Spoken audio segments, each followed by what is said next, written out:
show has been going roughly a month. This is episode 4 of On My Own. We're not that far in. A lot of people I've even heard say that podcasts aren't even podcasts until like episode 50 to even episode 100. So in that case, Save the Planet podcast has just became a podcast in the grand zeitgeist of everything. If you would have told me that there would be some sort of saga going on with this show 4 episodes in, I would have looked at you weird. That's not how I envisioned this show going. And honestly, I didn't want it to, because I feel like I'm beating a dead horse. But we have to talk about it. We have to talk more Xbox. And it sucks because it's not like I'm an Xbox hater, but we have to talk more about it. And we will get into that. But thank you all so much for joining me once again here on OMO. On My Own, I am Keith. Thank you. It seems like last episode was enjoyed. It seems like. Got some retweets on Bluesky. Thank you so much for that. Notice those. Really appreciate the sharing of this show, of STPP, whatever you want to do. And I hope you enjoy this episode. Especially, I am also using some enhancements.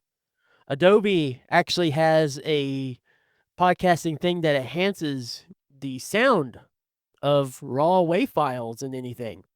So I'm trying that out for this episode. I don't know if I'll implement it in STPP. I've heard it from our last episode whenever I just put the episode in. It sounds really good.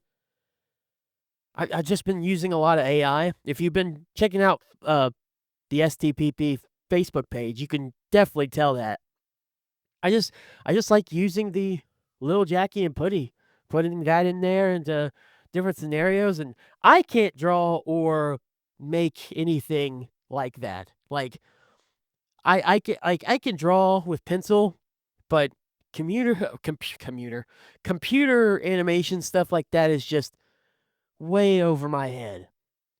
And just like with this, as I'm using the tools that I have the best way I know, but I'm not solely going to focus on them. When it comes to those images, I'll just post those on socials. I think they're kind of cool. They're not perfect at all, but I really enjoy them. But when it comes to actually trying to make money out of them,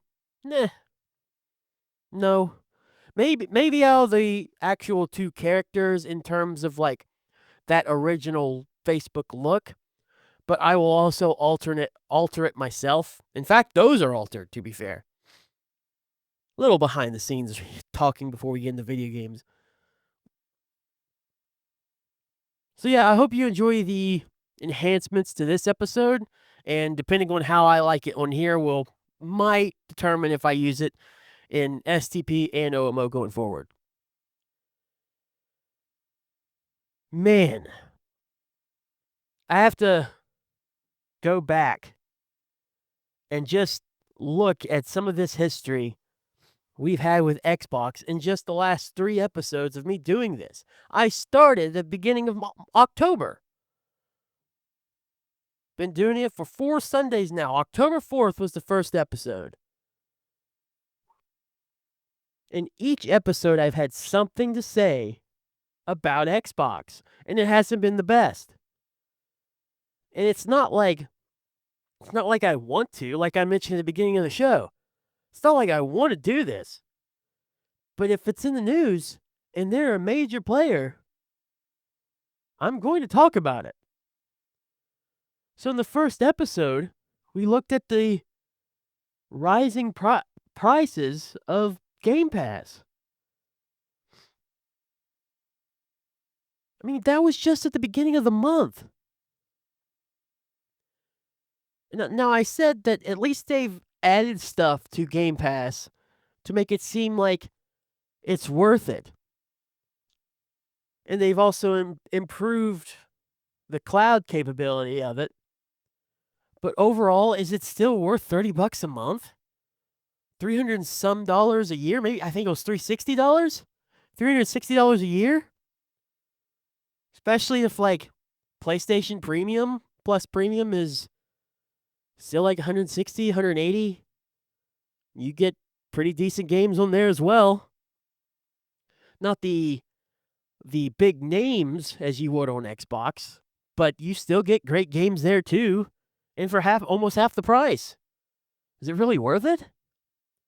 It's just continuously bad timing because recently before then they just raised hardware again. It wasn't even the first price hike of hardware.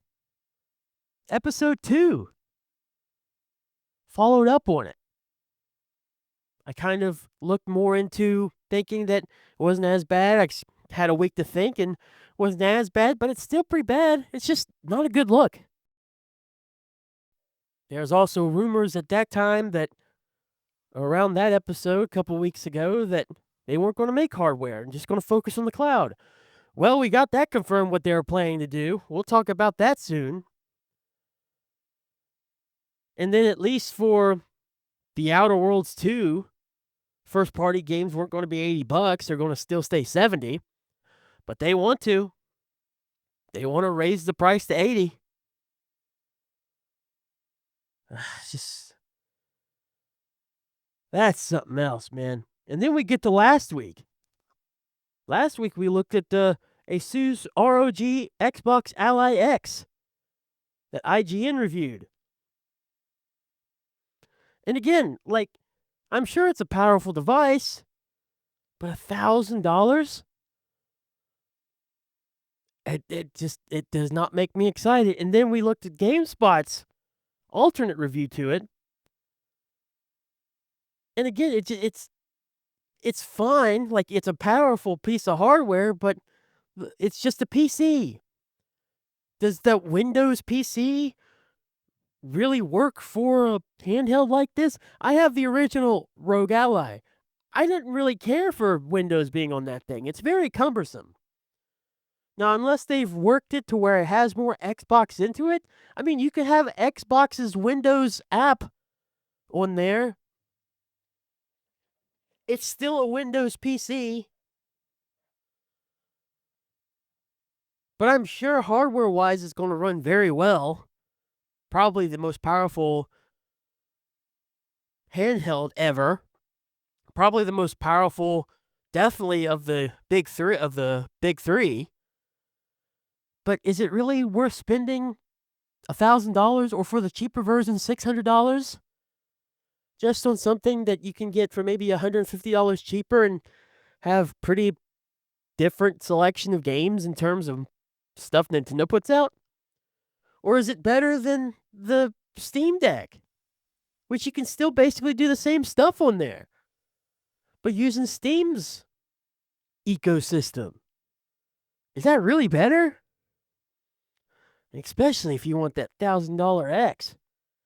I mean, if you want to go nuts and if you have the expendable money, don't get me wrong. I'm not going to be the one telling you not to get it, but there has to be a better alternative.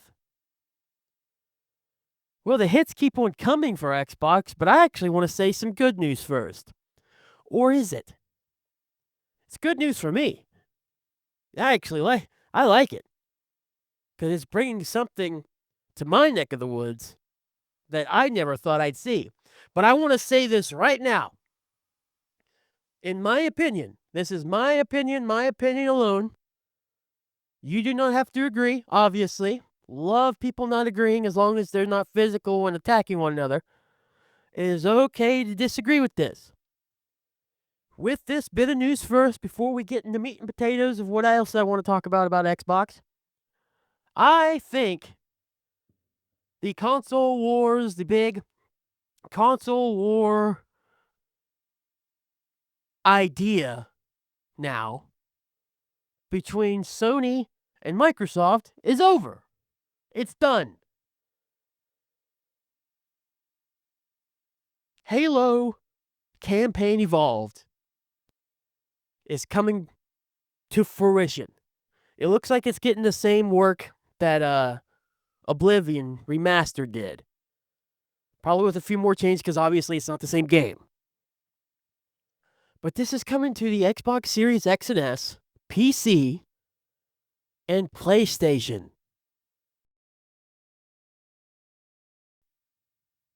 Let me explain to you. This is as big as when Sonic came to a Nintendo system for the first time. For my generation, it's the same thing. Halo is Xbox. You don't have a Halo system without, or wow, I messed that up. I'm keeping that in. You don't have an Xbox system without Halo. You want to talk about meat and potatoes? That was meat, potatoes, the side casserole, the mashed potatoes and gravy. That was everything. Then you had Gears of War as a whole different platter. Forza, completely different platter. Halo is Xbox. And now they're coming to the PlayStation. I thought we were getting there with the Gears of War Reloaded coming out to PlayStation. I thought, all right, it's close. But they still have Halo on there. They still have Halo. They will not put as long as Halo stays just specifically on Xbox, there's still a console war. There's still something between these two companies. It's over now. The console war is now between PlayStation and Nintendo. Xbox is out of it. They're a third party. But they're not. Because the saga of Cashbox continues. They're trying to have their cake and eat it too. And it's crazy. It's weird to me how much Microsoft is both still willing to want to be in every facet of the world now, of every facet of the gaming world now, but still try to have their own ecosystem of consoles. Maybe it's an old school gamer mind of being on specific systems. And is it better for everyone to have access to it? Financially wise, yeah, because you can have more people play your game or whatnot. I've said my opinion on it as unfair and as not great of an opinion as it might be for many. I like the competition. I think more exclusive for different systems is better, just as long as you make it accessible on PC. Because it would drive that competition between the consoles, between the other companies. I'm sure this is great for many different reasons. I just personally don't see it. I mean, financially wise, I see it. You're getting Halo on a PlayStation. Good Lord, I'm already interested. I'm a PlayStation fanboy. I'll admit it. Now, I say that, but if PlayStation is messing up big time, which they are, and we'll get into that,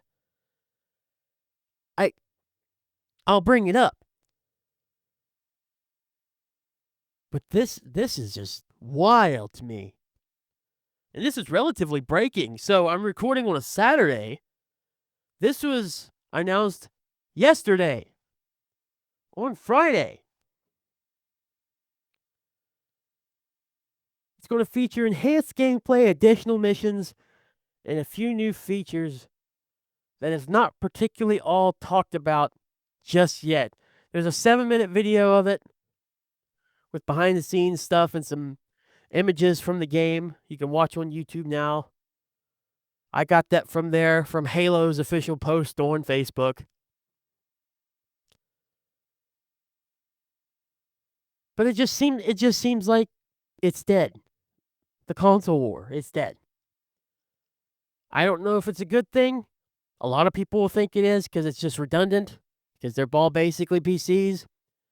But in terms of, like, wanting competition, I think it's dead. For Xbox, good thing.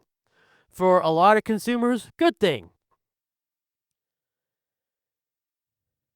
Deep down, it is a good thing. I recognize, I feel it will be a good thing, but again, I guess it's just that old school way of thinking, like, oh, you gotta play a Mario, you gotta have a go play Mario, you gotta have a Nintendo.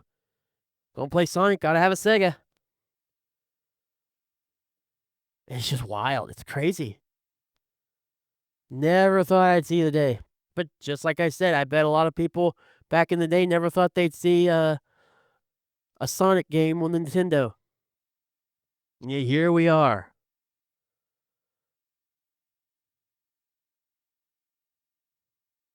A lot of people during the Wii U thought that Nintendo would go third party. As unfortunately underwhelming as the Wii U was. Or I feel like that was a thing. I know I thought of it a little bit as like, man, what if we saw a Mario game on the PlayStation? Well, it took years, but we finally did get Astrobot, so that's cool. But this is also not weird either. I mean, Xbox obviously has been doing this, and PlayStation been doing this too. You you just don't see their major titles going to an Xbox system. You see it going to PC. And like you have Horizon in the Lego version on the Switch. So it's not like either company's been doing this. I don't remember, or I don't think I've seen of these two consoles anyway, this big of a property going to the opposite competition's system. Like even with God of War, it was on PC, but they never brought it to Xbox. You can play it on PC, but it is locked behind like PlayStation's own UI. They have an interesting looking UI for PC that can also like track trophies and whatnot, which is interesting and cool. I like it. But it's not made for Xbox. It's made for PC. This is 100% made for PlayStation. It is a PlayStation 5 version that is coming for Halo Campaign Evolved. Wild times, man. Wild times. Maybe this opens the door. Maybe we'll see Uncharted, the complete collection, coming to the Xbox within about 2 years. Maybe The Last of Us will make its appearance on the Series X. Because that's one thing we need is more re-releases. Hell, this is even a re-release.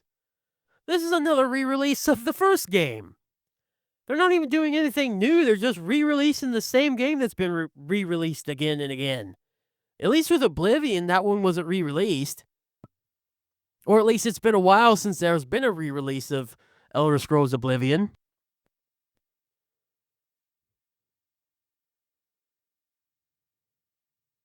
But even it being a re-release of a game that they've re-released countless times already, it's not as bad as Bethesda, which I'll mention briefly here because it is Xbox related now. I didn't want to spend too much time on this one. So Bethesda had a Fallout Day recently, and apparently it was not well received at all. Just some discounts here and there, some shop discounts. They also mentioned some stuff with Fallout First and some updates on Fallout Shelter. But the big one was they're re-releasing Fallout 4 with enhancements and everything and all the DLC and stuff physically as like an anniversary edition or something. It's like, dudes, you have New Vegas and Fallout 3 that people wouldn't give you so much crap for if you did re-release those and give them the Oblivion treatment. Speaking of that game too, again. But yet you choose Fallout 4. Don't get me wrong, I like Fallout 4. I really like Fallout 4. I like playing Fallout 4 more. I think it plays a lot better. The story is not as good as the other two, though. Is it just easier to work with Fallout 4 than it is 3 in New Vegas? Why won't you give this those two the same treatment you do 4. I know you like the aesthetic more. Hell, you use it for your show. Fallout 4 is all over the aesthetic that Fallout goes for now.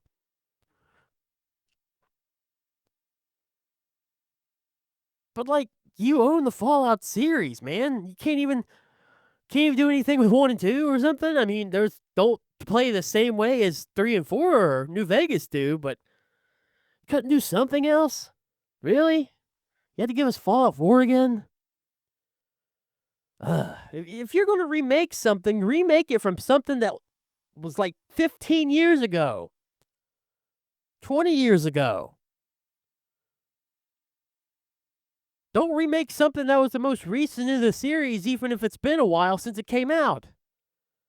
It just came out on the last console. Do something from 2 or 3 consoles back. Put a little effort into it, for crying out loud. I know people are going to buy it. People buy re-releases like hotcakes. And that again becomes more of an issue of, are we preserving games as well as we should be? And I don't think we are. I don't think any gamer really thinks we are or anybody is. But at least if you've not played it before, if you've not played Fallout 4 before, you have a chance to play it in its updated visuals, updated frame rates and whatnot. I warn you though, the PS5 version, you put it on performance mode, and I don't think they've ever fixed this glitch. Put it on performance mode for a long while. Eventually, that'll overheat your PS5. Get mine. Because it's Bethesda, and you can't have anything right with Bethesda. And that PS5 version has been out for a while. I was on a kick of trying to get that game platinumed, and it overheated my PS5 twice. I'm like, why is this game, of all things, overheating this thing? And then I remembered, oh, it's a Bethesda game. That's why. Hopefully they fix that. I haven't went back to the game since. I did not want to sacrifice my PlayStation just because I wanted to play it on higher frame rates. I didn't want to go back because I already liked how it looked with those better frame rates compared to how it did before. They kind of just turned me off. I was like, what if it does the same thing even if it's at 30 FPS? Because I could totally see that being a thing. So that's cool. I spent way too much time on this as I thought I would. Both Fallout, Halo, and just this in general. Because the bulk of this episode was going to once again be about the Cashbox saga that I started with episode 1, putting that little thing in the title, which is not clever. I know. It's not funny. It's not clever. But it just seems like that's the saga that we're on right now. Xbox just raising prices here and there. You get a price raise. You get a price raise.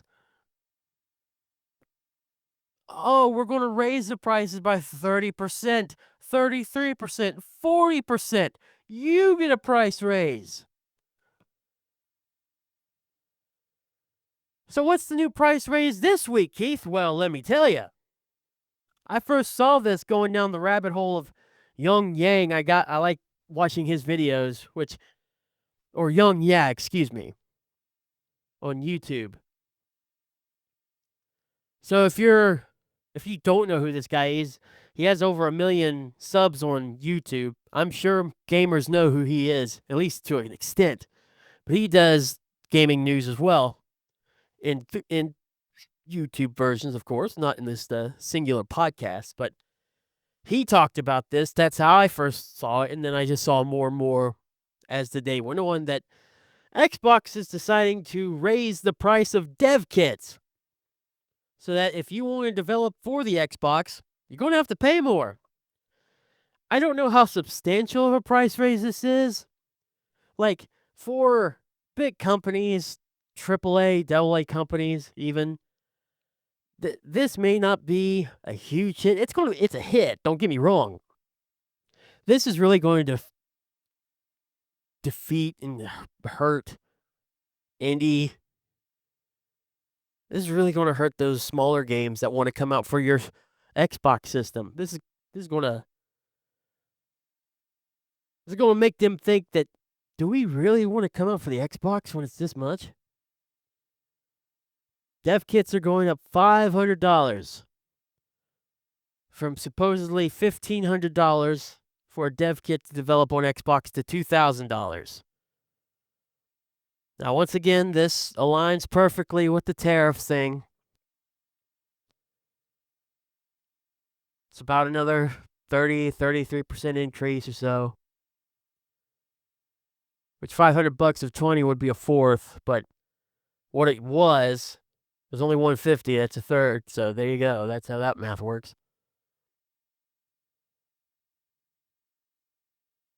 It's just all unfortunate timing, man. It's just so bad. This month has not been great to Xbox, in my opinion. Now you could say, well, you didn't really have to talk about the Ally X. Of course I did. It's coming out. It's new. It's $1,000. How could I not? There's really just 1 week that follow-up was just more so me wanting to talk about thinking about Xbox's Game Pass a little more. And how I didn't think it was as terrible as it probably is. But also at the same time, yes, it is, because it's a price increase.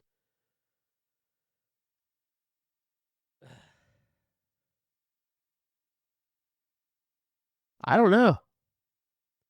I don't know where this company's going. They're not third party, but they are now. They're obviously increasing prices because of the tariffs and whatnot.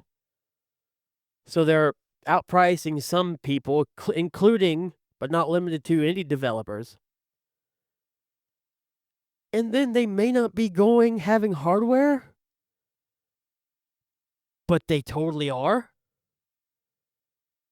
October 22nd, IGN made a Facebook post that says, Xbox says its next console is going to be a very premium, very high-end curated experience.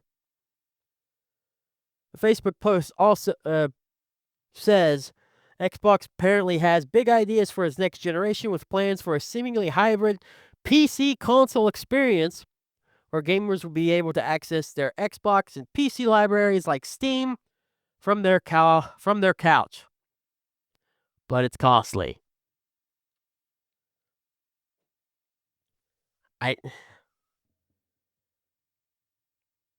Premium. Do they think video games are gold? What is going on here? I thought video games could be meant for anybody and everybody. Kids. A lot of kids play video games. Oh, well, they better have the money. Their parents better have the money. Better be making bunch of money.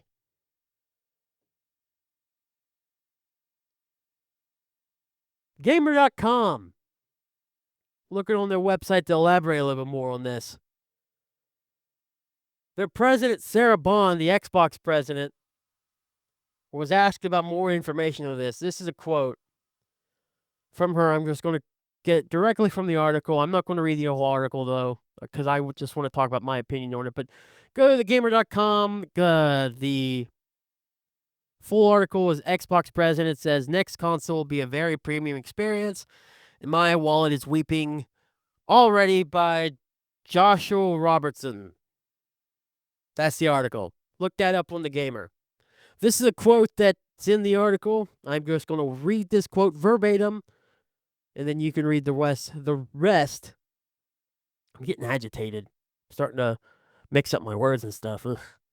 You can read the rest for yourself. But the quote she said was, the next-gen console is going to be very premium, very high-end curated experience, says Bond.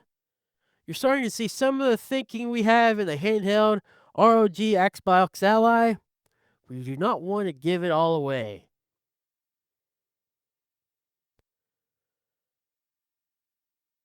Yeah, I see what your thinking is. To get away from the traditional console experience and make people spend an arm and a leg trying to play video games. Because you already want to raise the price of games themselves. We'll follow that Nintendo thinking with Mario Kart. I already tried to do it with the Outer Worlds too. Then you had to backtrack on that because how unpopular it was. That's straight the same line that IGN showed up on their Facebook picture they posted. That very, very premium, very high-end curated experience. It's cool that people want the best experience to play the games. It's buttery smooth, 8K, 120 frames per second. That's all well and good. But are we really talking about just the normal people out there that really don't give a rat's ass about this huge, very premium, high-end experience that you're talking about that you can take anywhere and anywhere? Does the normal person care about this? Well, they're going to have to. If you want an Xbox, you're going to have to seemingly pay premium dollar for this one. Yeah, great. So I'm going to buy a possibly $2,000, maybe more dollar new Xbox in a few years. That's a PC Xbox. They already have those. They're called PCs. Anyways, like my Hewlett Packard can do it. Anyways, I'm gonna buy a premium Xbox in a few years. That's $2,000 just for my kid to play Fortnite. That's free. So many people are changing to these free game options, and yeah, Fortnite. You can spend money for sure, but you don't have to. Great thing about Fortnite is kind of what I like about it. It is also very predatory in terms of like wanting to sell you stuff in terms of skins, characters, and whatnot. But what I like about it to its core is that you can pick the game up and just play it. You don't need to buy anything from the store. You can just play the game as is. It's either cosmetic or if it's a character or a song or something, some of their other game modes or whatnot, you can buy it, sure, absolutely. If you want to spend your money that way, you don't have to. If you want to play a battle royale, just go play battle royale. If you want to race, just go race. They give you some stuff. If you want to play Lego Minecraft, basically, go play it. Just play a game. It's basically free to play as long as you have an internet connection and PlayStation Plus or Xbox. I guess it's under Game Pass now. It used to be gold. I guess it's just Xbox Game Pass. I don't know. Xbox Online. Who knows? Who knows with them? This is a bunch of tomfoolery. A whole bunch of stuff I don't care for. I'm sure there'll definitely be people that look at this and buy it and go buy because they want a better Xbox experience. But just like with whenever the PS5 Pro came out and that was $700, I thought that was insanely stupid. Just for what? Oh, we can have ray tracing and 60 FPS at the same time? Ooh. So modern PCs, what stuff that modern PC's been able to do for almost a decade now? Fantastic. This is all hogwash because it's not going to mean anything by the time it comes out afterwards because PC is going to continue to get better. If they're making a console that's a console PC hybrid, just make a PC. They clearly want out of this console game. So just make a dedicated PC and stop wording it as a next system. Just abandon what you've been doing with the consoles and focus on your cloud. Do what Sega did in terms of just focusing on the games. because you have a bunch of game systems or a bunch of game companies underneath you. Just focus on that. You know, you got this Rogue Ally X now coming out.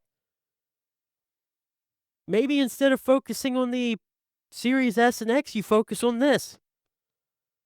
Try to go against Nintendo and just, I guess, leave Sony by themselves in terms of home consoles. I I don't get it. Again, maybe it's my age. Maybe I'm not supposed to get it now. But I will get it. Just this feels more greedy than anything. This feels way more greedy, and it feels like you're trying to put your hands in different pots and wasting a bunch of money that you could be focusing on one thing that's really well and maybe take a hit at cost and maybe later on make your money back. Maybe I just don't know tech, I guess. I definitely don't know tech, I guess. Very premium, very high end. Well, good on you. Fine. You do that. You put that price of the new Xbox in a few years at whatever you want.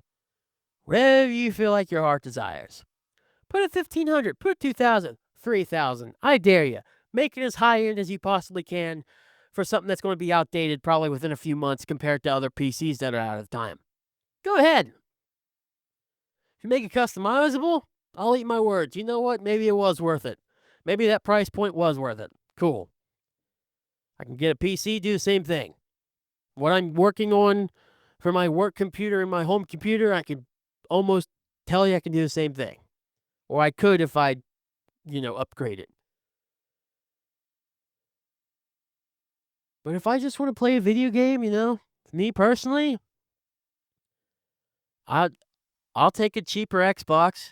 I'll take the Xbox Series S if I want to play an Xbox game. Or I'll find a cheaper alternative to where I can still play video games that I like that you might offer. Again, you tout you're everywhere. You can play it on cloud and PC. Well, then I'm just probably going to buy a laptop that's cheaper and doesn't have what you're talking about, where it's like a reason for it to be $2,000-3,000 or even $1,000 like the Ally is. And I'll just play those games on there. I will find an alternative that's cheaper.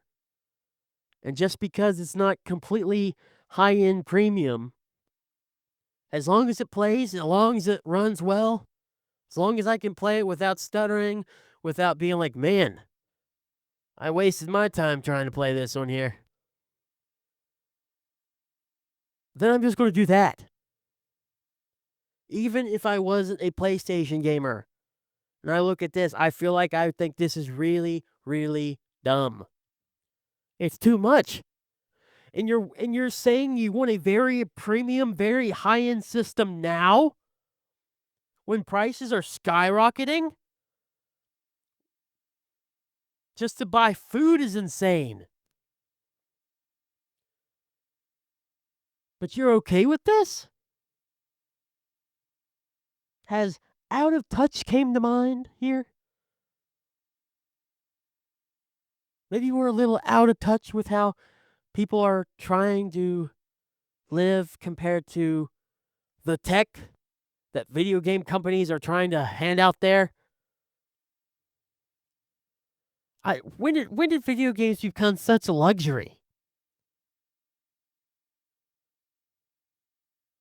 They're a cool side hobby. They're fun to play. But they're not fun to need to take loans out if you want to keep the hobby up. Like the games themselves, like $80. And don't get me wrong, games were expensive back in the day too. You also had to build a cartridge and price out the innards of a cartridge and the stuff in there. That's why during the disc era of the PS2, you saw games like $40-50. It wasn't that much compared. Yeah, the game was still, you still had to make the game, and that was expensive to put on there, but still 40, $50 for a new game's crazy. And then as tech got better, got it on Blu-ray disc, $60. Then the 4K disc is like, okay, well, in my brain, how I see it, okay, well, it's a newer, brighter disc, holds more storage, games are getting bigger. Makes sense the price needs to go up a little bit, but now they're wanting to go to $80 after just maybe if there was more time in between, maybe I'd be more forgiving. But where they just upped the price around COVID time, only 5 years later they want to up the price again. It doesn't seem that long, and it just seems crazy. Now, could they? Sure. Like, could they deserve that for how big the games are getting and how expensive they are? Sure, because like some of the failed games like Concord were like $400 million. What? Which begs the question, why are we spending $400 million on this? And you can't spend that, to me, don't spend that much money on games that I assume they're going to be fine. Maybe just do more, I don't know. What's the answer here? I'm not the person to answer this. Because I look at it as like, how do you not know that something like Concord's going to not fail? Well, they probably have people that look at data and stuff and says like, oh, you see all these people playing Fortnite and all these different games, Battlefield, whatever. Can you see where I'm starting to get confused by just mere trying to think about it? How they come up with all this spending so much, and now they gotta raise prices because the games they're trying to make are much more expensive now. I think that's why a game like Expedition 33 works really well. $50 feels like a premium game in very, very many ways. Also, I just looked down on the Gamer article. Original MSRP for the Xbox Series X was $500 whenever it came out November 10th, 2020. It feels like a long time ago already since then. And prices keep going up. And apparently Xbox wants to keep on making more premium stuff. More power to them. More power to them, and I cannot tell you not to support them. Do with your money as you want. Just remember who you are. Remember your current situation before you make any rash purchasing decisions. Again, I am not excited by this. So you do what you need to do based on your current monetary financial base. If that makes any sense. I don't know. I need off this. The saga continues, but I have just got myself completely loopy thinking about it. It's just nuts. It's a nutty situation, but I think the world's just in a nutty situation.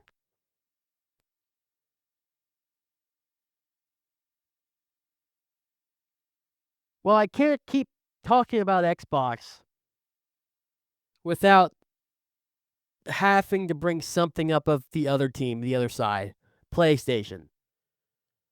All this talk about Xbox and negative light or whatever, I have to do something. So I'm going to look at some things that I've been talking about here later on the show that I really wanted to look into about Nintendo. But one in particular, PlayStation, is something I've been on and off looking at on the side for a while. And it all started with going back to that Young Yeah video about the dev kits going up. And he just put out a video 3 or 4 days before that talked about the whole lawsuit between them and Tencent, where Tencent is almost blatantly, blatant is kind of harsh, but you look at the game that they're bringing out, one of the games they're bringing out, It looks very similar to Horizon. Very similar. And now they're in a lawsuit. PlayStation is aggressively going after Tencent for this. You know what? More power to them. Horizon, one of their top IPs, and they're seeing a game that made by another big developer, big company that could be infringing upon that. More power to them. Go after them. But Sony's not like the good team here. Can we just talk about how many lawsuits are going between Sony and PlayStation at this time? I mean, it's kind of insane. I had both Gemini and ChatGPT help me rang up a list of just different lawsuits going against Sony. I saw more over a dozen. Not Sony in particular. I'm talking particular about PlayStation, so it narrows it down a little more. Just PlayStation. As of October 2025, I saw about 12, 13. That's a lot. That's a lot of cases against Sony Interactive Entertainment, Sony in general, PlayStation, whatever. That's a lot of crap. Well, these documents have different websites cited, like Reuters, Bloomberg Law, U.S. antitrust case action.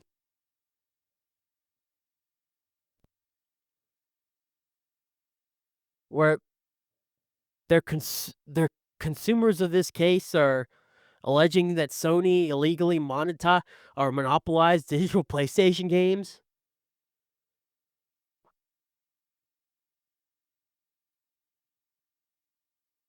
Although it seems as a judge rejected it. There's Dutch and UK lawsuits. Dutch Consumer Foundation and UK lawsuit filed on behalf of 8.9 million PlayStation users with similar overcharging claims as that US settlement. There are AI copyright lawsuits. This one I thought was wild. Sony against Napster Live One. Sony Music sued Napster and Live One. Apparently that's still ongoing. When was the last time you heard from Napster? Not to mention their game addiction claims, which obviously there are. The whole drift thing with the controllers. Nintendo has that same problem too. I mean, it's nuts. One company does one thing and the other companies just follow suit. The Tencent suit is for the game Light of Montrium. And if you look that game up, it definitely looks similar. I don't know if they'll win. I mean, Tencent's big. Sony's bigger, to be fair, but Tencent's pretty big too, so that's a huge case. I don't know. Maybe it'll get settled and Tencent will still find a way to put it out. That's nuts, man.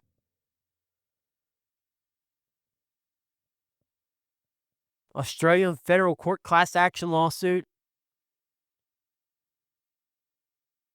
by consumers that allege anti-competitive PS store rules, excessive commissions. The court indicted the claim would need, or indicated, excuse me, the claim would need substantial changes in the applicant of that may press restart. Press restart video games. I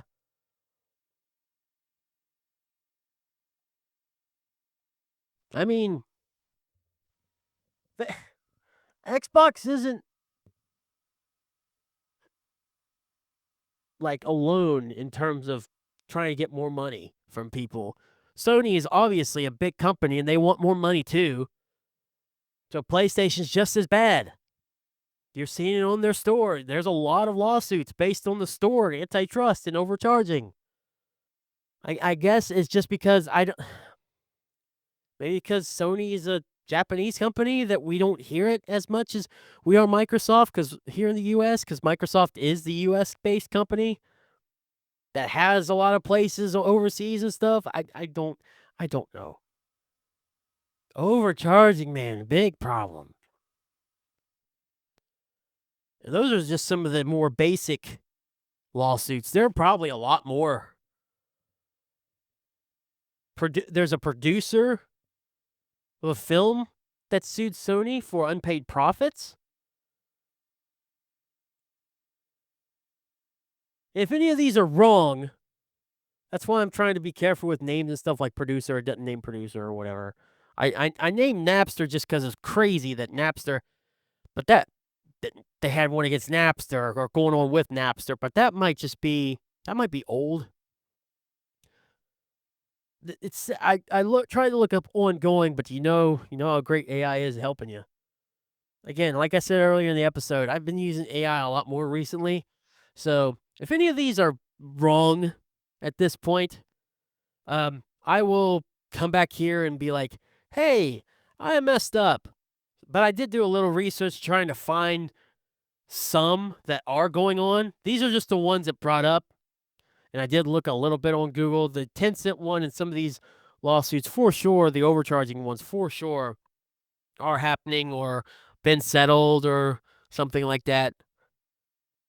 I feel fatigued right now for some reason. I think it's just from seeing it and how both companies are just, I just feel like they're using us for money and profit, which is obvious. That's what a lot of these companies do. But I'm definitely losing the sense of video games in this episode. Definitely feel fatigued. I'm an hour in. I'm never usually this bad an hour in. We're going to talk about Nintendo a little bit and how this section I really looked into because I was very curious. Pep it up a little bit. I made the claim for a while that the Nintendo can possibly turn your game system off and brick your system anytime it wants. And I didn't like that. And I got on the hype that I heard a lot online could do it. And I was like, that's not right. Why is Nintendo doing that? Well, apparently, as probably indicated a lot in this episode, I'm dumb. Or I don't know as much as I feel like I should, because I looked into it a little more. And here's the thing. It's more complicated than what I'm saying. It is a lot more complicated. And what do I mean by that? Because this isn't something new. This isn't new. Companies being able to brick your systems like this is not new to the Nintendo Switch 2. Because here's the thing that a lot of people aren't getting. Or at least seem to get but don't like, is that when you pay $400, $500, $600 for a system, $700 now, for the newer Xboxes with the most stuff, $800, whatever. You do own the system. You can do anything you want to the plastic, you do anything you want to the innards. You own that particular system. You don't own the software that's put in the system. Now, to me, if I spent that much, why don't I have ownership at least somewhat to my version of that software? Like, I can do things with Windows and stuff and Mac, the iOS on Mac and Linux and stuff. What I can feel like I can customize it my own way. Why don't I have certain ownership of my particular software? Because it's not my software. I can't legally go into a Windows system and change everything to where it's basically not even Windows anymore, where I'm jailbreaking Windows and doing illegal stuff on here. I can't do that. I can't legally do that. When it comes to like these already pre-made software systems for your hardware, especially on game systems, you can't just go in there and legally jailbreak this stuff to where you can own is all the games and all the movies and all the stuff you want. You can't jailbreak and do illegal stuff on your systems or whatnot. You can't do that. And when you're buying this system, you're going and you're accepting their EULA, their end user licensing agreement. And to show you that this isn't just a Nintendo thing, PlayStation has this in the PS5, in the PS4, in their system software license agreement. Here's how that particularly reads.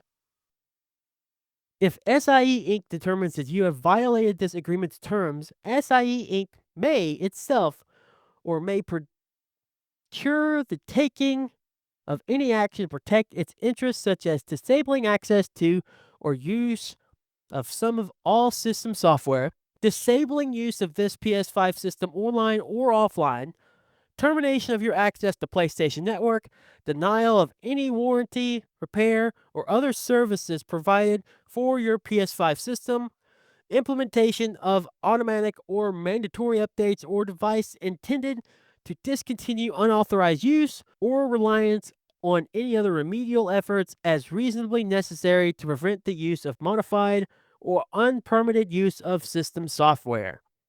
This same exact thing is in the PS4 EULA, which during the PS4 it was Sony Community Entertainment at one point, then they changed over. Whatever. And it was in the PS3 EULA, only it was missing the disabling use online or offline clause. So I've pulled up the restrictions, just to give you an idea. This has come straight from PlayStation, from their website, for the PS3. So I'm just going to read this whole thing. It's going to take a minute to read. I'm going to stumble a few minutes, and at this point, I'm not going to take out anything that I might really stumble hard on. So I'm going to read it as such right now from beginning to end. This is section 2, right after license grant. Under restrictions, this is what you're restricted to. You may not lease, rent, sublicense, publish, modify, adapt, or translate any portion of the system software to the fullest extent permitted by law. You may not reverse engineer, decompile, or disassemble any portion of the system software, or create any derivative works, or otherwise attempt to create system software source code from its object code. You may not use any unauthorized, illegal, counterfeit, or modified hardware or software in connection with the system software, including use of tools to bypass, disable, or circumvent any encryption, security, or authentication mechanism for the PS3 system. Violate any laws, regulations, or statutes or rights of SCE in affiliate companies or third parties in connection with your access to or use of the system software, including the access, use, or distribution of any software or hardware that you know or should have known to be infringing or pirated. Use any hardware or software to cause the system software to accept or use unauthorized, illegal, or pirated software or hardware. Obtain the system software in any manner other than through SE's authorized distribution methods, or violate the system software in any manner other than to use it on your PS3 system in accordance with the accompanying documentation and with authorized software or hardware, including use of system software to design, develop, update, or distribute unauthorized software or hardware for use in connection with the PS3 system for any reason. Without limiting the scope of SCE's remedies, any violation of these restrictions will void the PS3 system's warranty and affect your ability to obtain warranty services and repair services from SCE or affiliated companies. Now we're going to look at the termination part, which is near the end of it, just to give you an idea of what they can do. If SCE determines that you have violated the terms of this agreement, SCE may take all actions that protects its interest, including denial of any services such as warranty services and repair services provided for your PS3 system, and termination of your access to PlayStation Network. implementation of upgrades or devices on devices intended to discontinue unauthorized use or reliance on any other remedial, efforts as reasonably necessary to prevent the use of modified PS3 system or any pirated material or equipment. SE and its licensors reserve the right to bring legal action in the event of a violation of this agreement. SE reserves the right to participate in any government or private legal action or investigation related to your conduct. So they don't specifically say in the PS3 that they would disable it, use of your system both online and offline. But they do warn that they are going to make sure that they will do something to prevent unauthorized use, to make sure that you can't pirate, you can't alter their software, anything like that.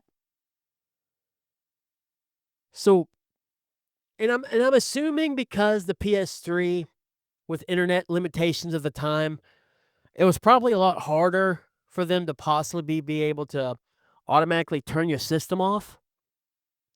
But you get the idea. Like, you don't own the software. And if you try to alter it in any way, you're going against the EULA of owning a PS3, of owning a PS4, of owning a PS5, of owning a Nintendo Switch. The Xbox also has similar wording to this. It's a little bit more straightforward in terms of installing unauthorized software. By the way, the article I'm looking at is Why Console Makers Can Legally Brick Your Game Console by ARS Technica. If you want to check that article out, it gives an even more in-depth thing to what I'm talking about. And I also read off the two parts of the PlayStation 3's EULA to give you an idea of something like this has been in systems for a long time. And you might reference like the Super Nintendo. They didn't have software like the PS3 does. The only one I'm still confused of, because there was no way to really access it, was the PS2 and the Xbox. They had software on there, kind of like what is now. Only you could connect to the internet, but it was not specifically internet based. Like you had to have different adapters and whatever. But back in the day, they also put in stuff in the hardware that if the system itself was able to catch that it was playing a pirated piece of hardware, you've seen the things online. They're anti-piracy stuff. So they have the legal right to do that. If you're using their system wrong with their system software, they have the right to do that. You can do legally whatever you want to the hardware that you bought. Absolutely. Alter the plastic, do whatever you want. Legally, you have that. But as soon as you mess with their software that they can put online, legally, they can do something to you, as in brick your PlayStation, or brick your Xbox, or brick your Nintendo Switch 2. Legally, yes, they have that ability.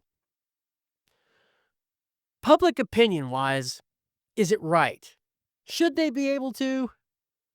I mean, the software's there as yes, but you spent $500, $600 on the new system. Why do you get punished for altering what you bought? So does this actually just blur the line between buying this system and then just lending it out to you?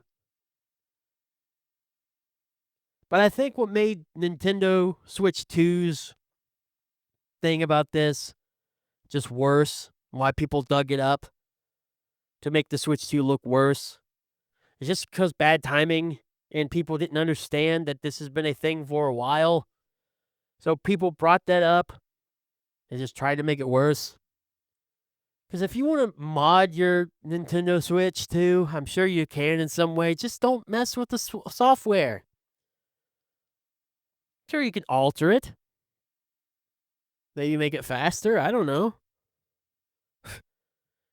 Do you want to make a Switch 2 faster? I mean, obviously you do. I don't know. I don't even know how you'd alter a Switch 2. I'm sure people far brighter than me of ways they can think of how to do it, and I'm not really in that mindset of wanting to, so you do own it, but you don't own their software. You don't own their services online. So if they wanted to brick your system for trying to do something illegal, well, you'd still own the hardware. I guess you can fix it. It's just bad timing. Legally, they seem fine, but public opinion-wise, it was just bad timing for this thing. Now looking back on this, people just making a big deal out of it from not understanding.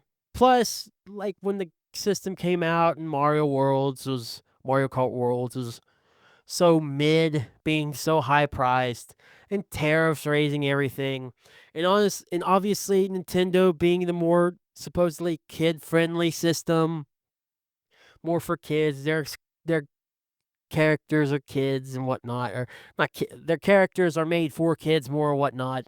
It just seemed like they made this. People online made this look very scummy of Nintendo to do. And don't get me wrong, Nintendo does some scummy things. Whenever you shut down a charity for kids and sick people because they're playing Mario or Smash, I don't really care for that. I understand it, but I don't care for it. This makes me think differently, though, on how I think of what they can do with a Switch and what they can do with other systems. I have more awareness now that any new system, no matter what, if I try to alter it in terms of software-wise, they can break it. But at the same time, I don't want to alter the software. There's not really a lot of times in my life, even on PC, that I want to alter the software. It's usually the hardware. It's usually like making batteries last longer. It's usually just making things faster. The software itself, I really don't want to touch. So if it's particularly just the software, then I'll just mod the actual piece of hardware itself and play my system as I want to. If I can modify that, fine. Then I have no complaints. And in fact, that make me want to get a Switch 2. Does that mean that the Switch 2 is easy to modify? Probably not. But don't mess with their software. That's not yours. That's theirs. And they can turn their software off at any time if you try. And unless you're a coder, or unless you've got your perfectly made software just right on hand that you could put in any time, I wouldn't mess with the software. Just mod the game, the console itself. Don't mod how it runs. From the sounding of it, it's not that hard. And honestly, with that knowledge now, I don't feel as dumb, and I might actually get a Switch 2. Buddy of mine at work gave me a great example. If I paid a person $2,000 to come fix my roof, really bad, really need a lot of work, if they could come fix it, they'll absolutely fix it. I paid this person $2,000 to fix my roof. What do you mean I can't make them wear a dress? You can't alter the service they're providing you, even if you paid that much, because they're still providing you the service. You can't make them wear the dress. You mean I paid a person $2,000 to fix my roof and they won't wear this dress? Well, here's your answer. If you don't like that you can't alter the software after paying so much money, just ignore this and do something else. Work on your own system. I don't know, but that's also how the law works. That's also how things have been going in terms of what these companies can do to protect their software for a long time.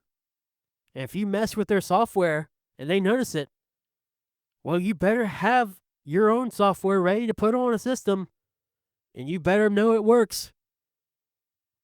because they can turn it off at any time.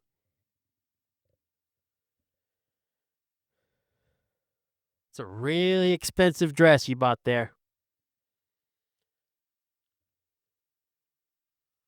I feel like I was a little bit more cohesive in that section. So let's have a little fun. This has been going a lot longer than I wanted to, this episode in general. But let's have a little fun. Halloween's almost here. I had to end it off better than what we started, because man, the seriousness of the last several minutes have just been nuts. So let's be a little unserious here. Let's talk about Halloween. Halloween's coming up next week. In fact, when this episode comes out, it will be the final episode before Halloween. Episode 5 will be 2 days after, so I'll probably just mention a brief little thing about it just being the day after or 2 days after, and that's it. So this is the last episode till Halloween, so we got to talk a little bit about it.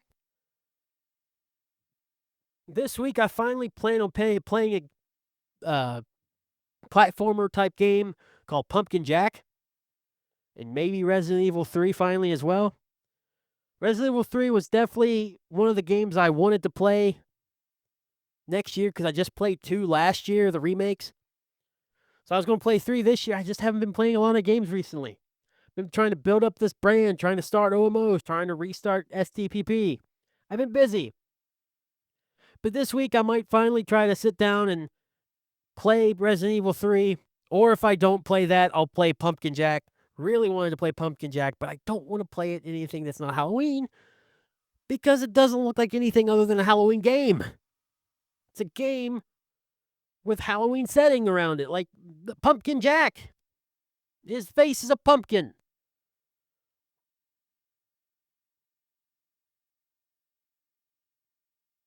So I'll definitely look into playing that. But of course, we can't talk Halloween without talking horror games. And I know I've already been talking about and gushing over Silent Hill 2. The first episode, I called it my favorite game of all time, and I stick to that.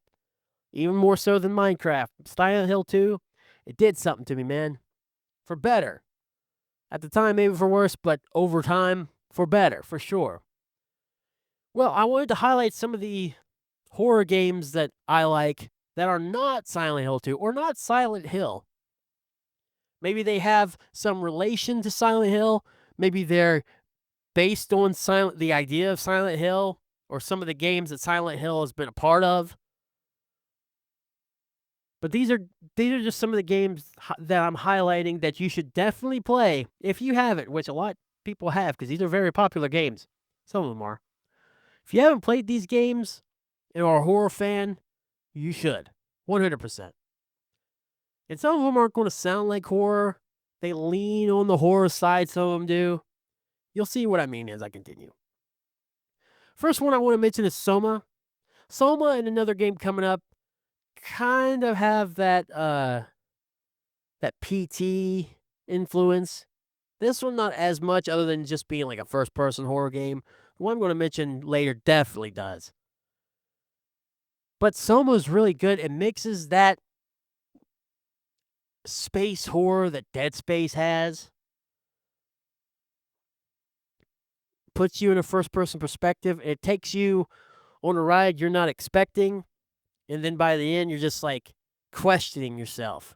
Questioning what's going on. It's a wild time, man. When you find at one point of the game that something isn't what it seems around here,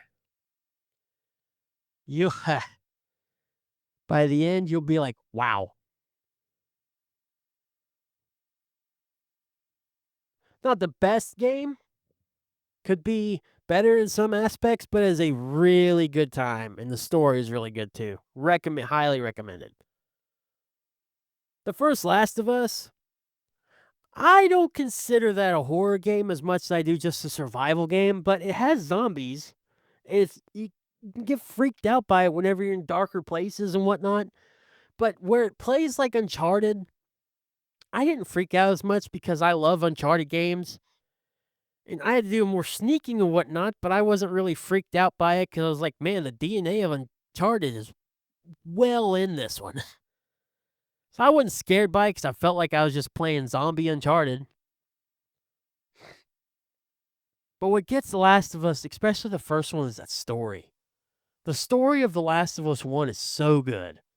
It's why it's remembered. It's what made The Last of Us a classic PlayStation game by itself. You didn't need the best of gameplay because that story and just the visuals of the time and everything else around it was just so good.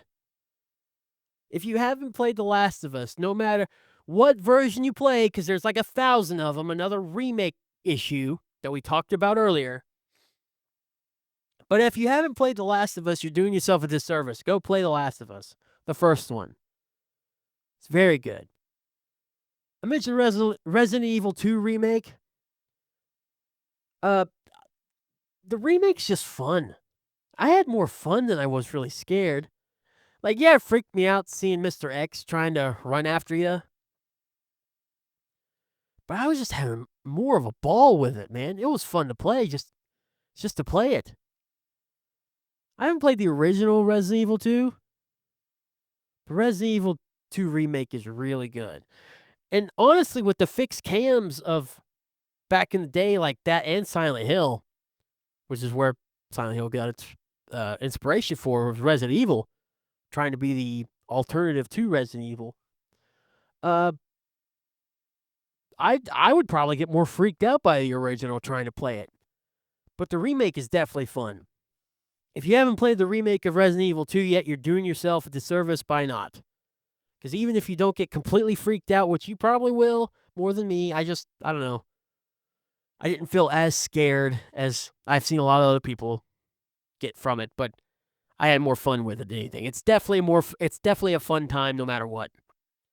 Until Dawn, of course, the PlayStation head in me. Gotta mention 2 PlayStation games. Last of Us, like I said, to me wasn't more of a horror game. This one definitely is a horror game.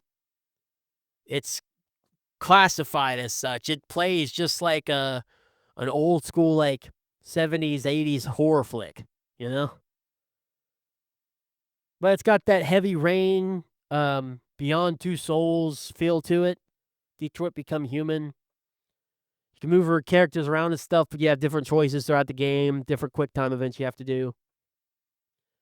If you're going to play Until Dawn, do not play the remake, or do not play the PS5 upgrade version. They took a lot of stuff out, and while the visuals look better, and they added a couple things, some of the stuff they took out was unnecessary. And honestly, the visuals aren't as crazy good looking in comparison to the original 2. I mean, they lost some of the ambience that the original had. The look looks more kind of just basic, soft, or warm color lighting and whatnot, where the other one had this kind of bluish tint to it. It looked better in the first.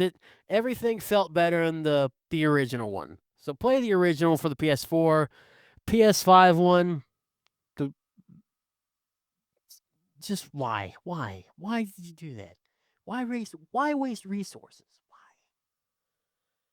Dead Space 1, speaking of Dead Space, very good.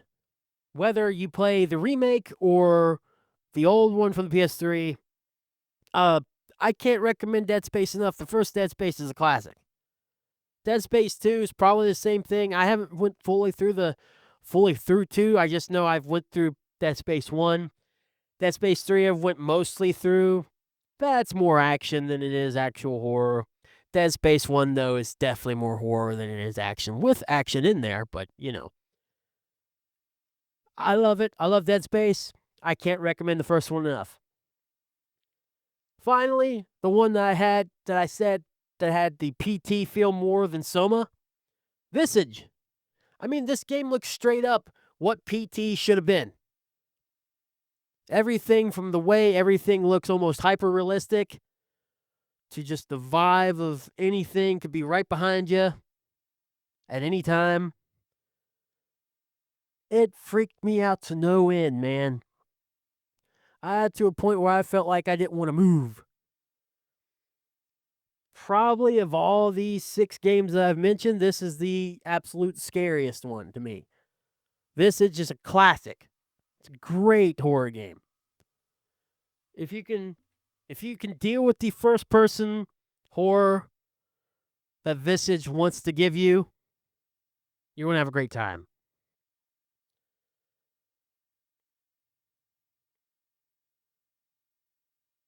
So those are 6 games I highly recommend you playing during Halloween at one point or another that are horror games. Are there Halloween games that are out there that aren't scary but are Halloween? Yeah, absolutely. Costume Quest is perfect. Whether you play 1 or 2, that gives you that classic vibe of just being a kid, trying on different outfits, and going trick-or-treating, with a little bit of RPG battles in between. Especially the first one. It's just got that nice, cozy fall trick-or-treat vibe to it, you know? The second one deals with time travel. It was weird. But you still get that too. The first one, though, if you want just that vibe of being a kid again, going around trick-or-treating, yeah, you have to battle goblins and stuff too. There is a story into it. But I played that years ago, first time, and the demo of it anyways.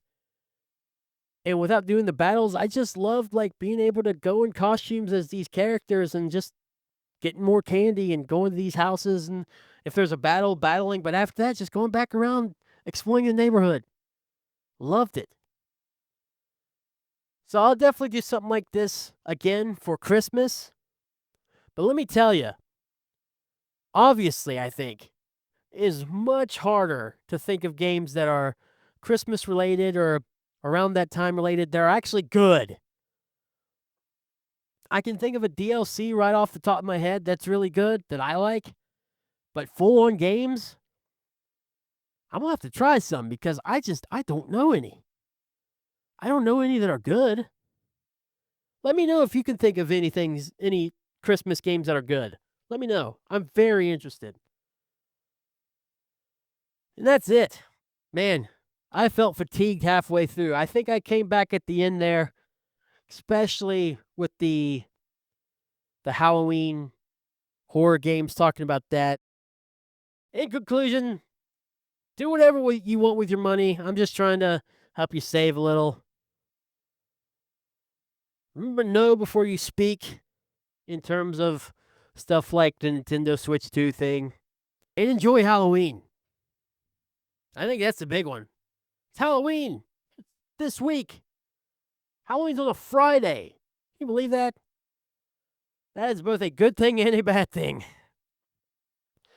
I'm sure Jack and I will talk about it more on Save the Planet podcast. And if you want to get back into Save the Planet podcast, we are back, baby. Save the Planet podcast on Spotify, Apple Podcast, Amazon Music, a bunch of places you can go listen to Save the Planet podcast. Our heroes are back when the world needed us the most. You can also join the STPP Patreon. For $1 a month, you get access to STPP Uncensored. The newest episode's completely uncensored with a little bit more content throughout the episode. And for $5 a month, you get access to the after show. This week, we should be bringing the after show back. Emphasis on should. There's no reason why the after show shouldn't be there. So hopefully, when you hear this, the after show will be there. Now, that'll be back on, the after show will be posted on later Tuesday, Wednesday. New episode won't be until Tuesday. So, got a little bit. Listen to this episode. Think about it.